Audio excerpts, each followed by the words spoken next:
released on the 4th. It's the 9th today of this recording, so it's been over a little while. But yeah, basically I'm gonna go over what's been released in the notes, and also have some mentionings about Alpha 16 that was also in the news post. And yeah, here we go. Also, I have a link in the description if you want to follow along, and the down below there. So by all means, click and read along with if you wish. So right off the bat, we got January of 2017. They had their highest monthly concurrent player average of a little over 12,000, almost 13,000. And players always online, and a concurrent peak of 22,000, almost 23,000. So the game's getting more and more popular. Hopefully, as the fun pimps keep coming out with great new content, the game's just gonna start being brought to light more and more. So I'm hoping to see more survivors out there. It's always a good time. Zombie slaying, man. So we'll start off with Alpha 16, and we'll talk about some of the things that they're working on here, the bullet points. So they're working on electricity system. That's gonna be pretty sweet. The planting system that allows every main architectural block in the game to be, painting system. My bad. So yeah, they're gonna be doing some new stuff with painting. And for any of you like artistic people, Vincent Van Goghs out there, you can go, paint shit if you want. It's a random gen beta version, which includes city, town, and a rural zoning, rivers, caves, and literally a shit ton of new locations. So that's good, because like if you ever played Nav's game, usually they bring out a lot of the new stuff that they're testing into the Navs game map, and then later on they release it into random gen. So that's kind of nice that we're getting some more fresh content in the random gen stuff. We got sleeper zombie system, which is going to be really interesting in my opinion, because as is now, when you go into the house, you kill all the zombies on the outside, and then you just walk up in the house, and sometimes there's a zombie or two inside, but usually once you've killed them all, that's it. Now with the sleepers, when you see the dudes like sleeping or just laying there dead on the ground, like in the bathroom or basement and like attic and stuff like that, sometimes those will come alive and try to eat you. So that's kind of cool. Distant location rendering system, where you can see buildings miles away. I didn't know about this initially, but if that's true, that'll be super awesome, because I don't know if you guys have experienced this or not, but when let's say you go up a mountain and then you see a city, right? It doesn't render in. Like, you'll just see a big flat land with square little plots, and that's all it looks like. You can't tell that there's buildings or skyscrapers or anything there until you get a lot closer. So if that's changed so that now you can see buildings from super far away, that'd be really awesome, and it'll help with your scavenging or scouting. When you just look out, you can't see, but now you can. When they come out with Alpha 16, hopefully by the end of March, maybe sometime April time frame. Who knows? We'll see. Fun Pimps are working hard. There's a bunch of good guys. And it says there are a half dozen extra features that could make it in if all goes well. So, if you guys are following along, you can click on the dev blog and get the latest news and updates there. Now, for Alpha 15.2, which was just released, we've got some fixes here. So it says people were reporting having horde difficulty, which did not adjust correctly for a party with multiple players together. And in my experience, I did experience that, where basically a horde night came and I was with groups, and we didn't get shit for zombies. There's nothing, which is really weird because maybe it, I don't know, scaled off of one individual who just started versus some of the guys who had been in there and they're, level 80 plus, but we didn't get any zombies. So I'm looking forward to that. If anyone who likes to farm had their corn disappear immediately, that was supposedly fixed. So for all your farmer browns out there, hopefully that's a big plus for you. I guess some people reported using a bow results in multiple arrows being visible from another player's perspective. I never saw that, but maybe you guys saw that with other players. They got like the tri arrow going on there with their bow, which would have been kind of interesting, but that's not how it's supposed to be. User login phase updated, including fixes for users of Steam's family sharing as well as improved kick feedback. Honestly, I don't even know what that shit means. But they fixed it, so hopefully that works for any of you guys that are having problems with that. The canceled arrow does not visually unload from bow. Now, I don't even know if you can cancel the arrow or not. Now, if it's talk about when you have the bow drawn, or not drawn, but when you pull out the bow, you don't have an arrow in it. And then you push R and you load the arrow in it. And then you pull it away, then the arrow is supposed to go away. But when you like switch back to your weapon, your bow, I do know that I've had it before where my arrow it looked like it stayed there. But you always have to put a new arrow in.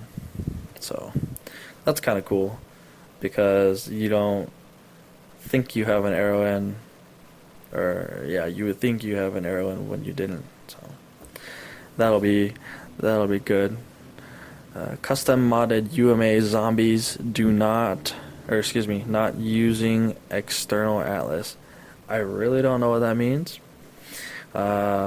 Maybe I couldn't even tell you. Maybe they have like an internal map within the zombie UI or some junk and they can navigate the lands. Who knows? But now we have some known issues. So if any of you guys are having several duping issues, continue reporting that so the fun pimps can fix it. Terrain clipping to see underground buildings and caves. I haven't seen that, but maybe if it is a thing, I know other games have that stuff all the time.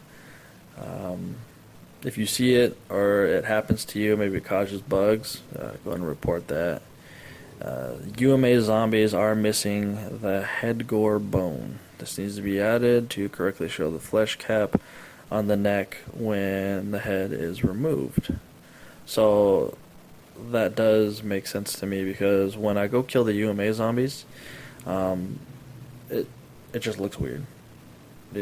Sometimes the head doesn't even get removed when you shoot them in the head. It just it pops, it explodes, but the head stays there. So if you guys have weird problems like that, go ahead and report them.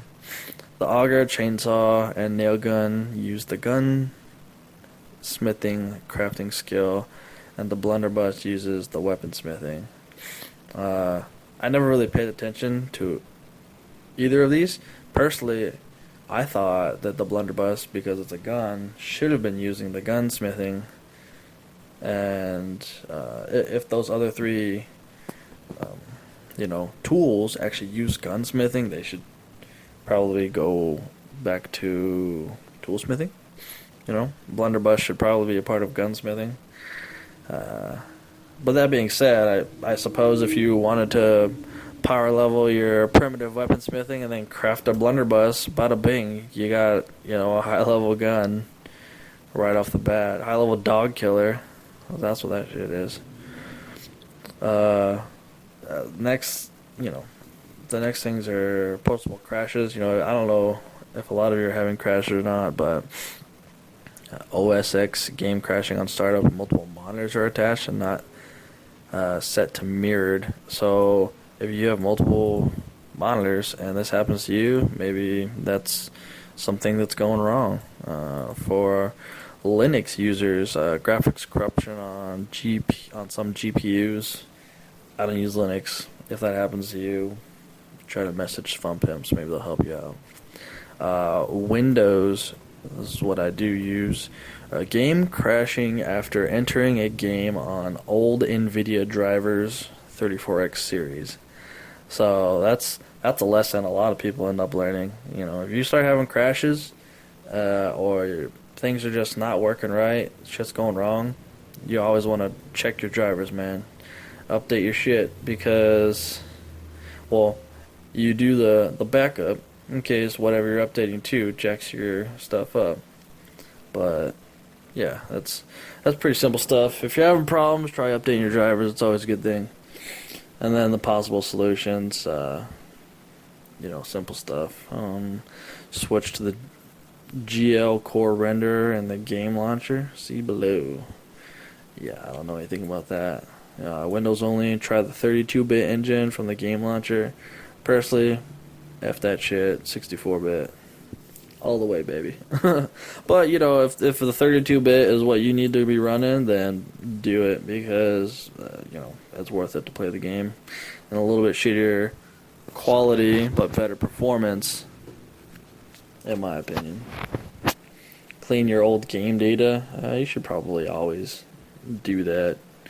Especially for the guys out there. I know quite a few of them that have well over 1,000 games, and they sit there and switch through games, and they've got old shit all the time. So you want to keep your things clean.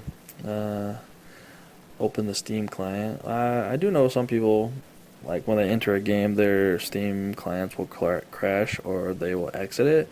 So personally, I just leave it open. That's never a problem for me. Switch to the games library. I don't know how that'll fix anything. Right click 7 Days to Die and select Show Game Launcher. Now that is something that's handy. I have heard of. I never use it. If it's the thing that I'm thinking of, it's like the black screen. But if it's actually like the main page of the game, then I don't know. Maybe that's a quick fix for any of your problems. But once again, if anyone has any of the problems that were mentioned, then try the little quick fixes that they mention, and then if that doesn't work, customer support it up, hit up the forums, and if not, then go to PC Bugs section of the forums, and try and get your stuff fixed, because everyone knows that when your game takes a shit, no one's happy. Anyways, I hope you guys have been enjoying some of the footage that I got going on in the background here. That's basically footage that I recorded still in Alpha 15.1. That's the little Let's Play I got going on. But what I'm probably going to do is that's going to be the last bit of recording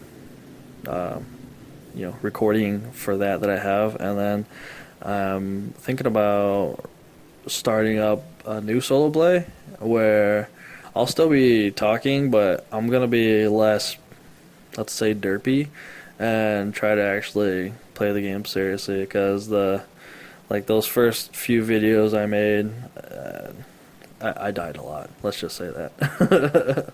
And I wasted a lot of time just trying to explain things.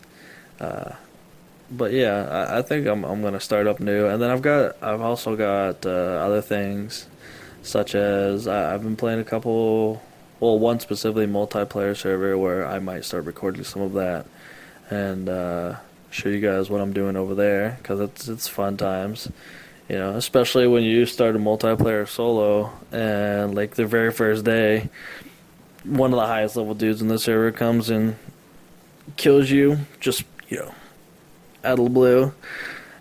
Luckily, before I almost quit that server, someone was kind enough to take me in, take me under their wing a little bit, give me some shelter, and when I record that stuff, I'll definitely be giving a shout out to them.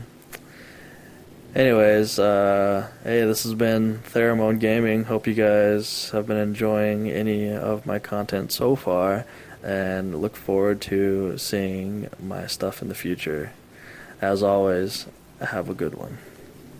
And remember, it's all about surviving.